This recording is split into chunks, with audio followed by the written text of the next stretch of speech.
পশ্চিমবঙ্গ বিধানসভায় মহাবিপর্যয়ের পর টালমাটাল তৃণমূল কংগ্রেস। বিধানসভা ও লোকসভায় ভাঙনে অস্তিত্ব সংকটে পড়েছেন টিএমসির সর্বভারতীয় সভানেত্রী মমতা বন্দ্যোপাধ্যায়। ইন্ডিয়া জোটের বৈঠকে অংশ নিতে দিল্লিতে থাকাকালীন শর্ত সাপেক্ষে কংগ্রেসে যোগ দিচ্ছেন মমতা, এমন গুঞ্জন চাউর হয়েছে। তৃণমূল এবং কংগ্রেসের সংযুক্তিকরণ নিয়ে ইতিমধ্যেই দুই দলের শীর্ষ স্তরে আলোচনা হয়েছে বলে জানা গেছে। সংবাদ প্রতিদিনের প্রতিবেদন অনুযায়ী একটি সূত্র জানিয়েছে, কংগ্রেসের তরফ থেকে মমতাকে যোগদানের প্রস্তাব দেওয়া হয়েছে।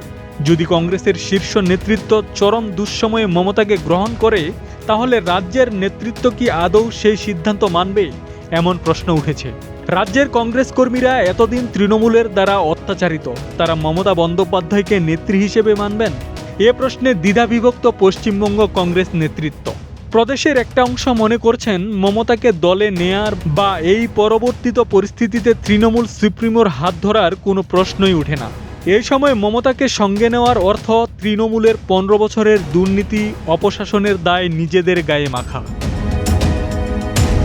বস্তুত তৃণমূলে ভাঙ্গন যত বাড়ছে, ততই যেন কংগ্রেসের সঙ্গে নৈকট্য বাড়ছে মমতা বন্দ্যোপাধ্যায় ও অভিষেক বন্দ্যোপাধ্যায়ের। একদিন আগে 10 জনপথে দীর্ঘক্ষণ বৈঠক করেছেন সোনিয়া গান্ধী এবং মমতা বন্দ্যোপাধ্যায়। বুধবার 10 জুন রাহুল গান্ধীর সঙ্গে বৈঠক করেছেন অভিষেক বন্দ্যোপাধ্যায়। দুই দলের দুই শীর্ষ নেতার মধ্যে প্রায় ঘণ্টা দেড়েকের বৈঠক হয়। পরপর 2 দিন দুই দলের সর্বোচ্চ স্তরের নেতাদের বৈঠক ঘিরেই স্বাভাবিকভাবে জল্পনা ছড়াচ্ছে রাজনৈতিক মহলে।